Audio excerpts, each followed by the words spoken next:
À peine 24 heures après sa mise en ligne sur Netflix, une série s'est déjà classée à la première place du top 10.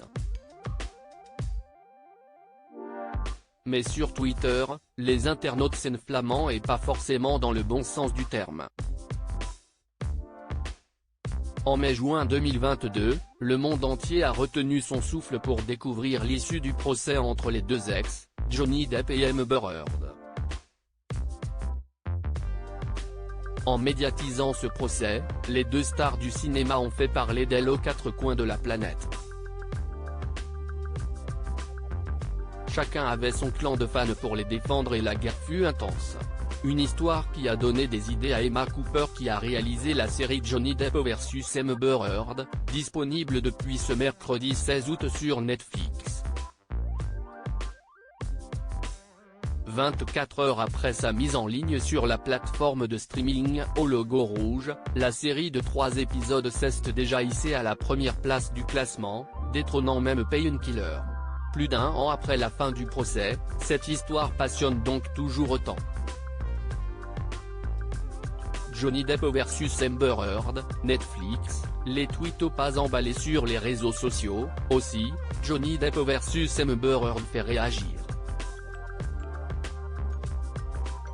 Sur Twitter, désormais renommé X, on a pu lire « Le docu Netflix sur Heard vs Depp est mauvais et irresponsable ». Adopte la posture de la grande revue de presse, sans déconstruire ni analyser, reconduit l'idée d'une symétrie dans les gestes, conclut sur on ne saura jamais ce qui s'est vraiment passé, je suis fou de rage.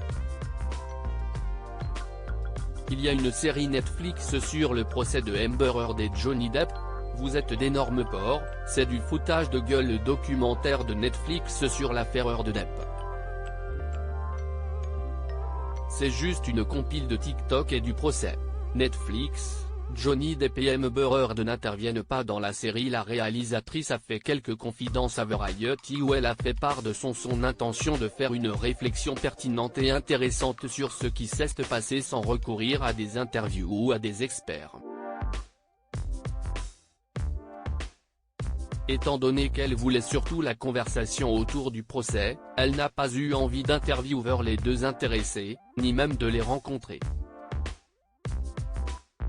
Je voulais m'éloigner de ce que l'un et l'autre disaient à l'intérieur du procès. Je voulais juste vraiment parler de nous et de la façon dont nous communiquons, et la façon dont nous regardons les événements qui n'ont vraiment rien à voir ni à faire avec notre propre vie, a-t-elle expliqué. La série est donc un concentré de commentaires publiés sur la toile, de vidéos TikTok ou encore d'images diffusées à la télévision. Article écrit avec la collaboration de 6 médias.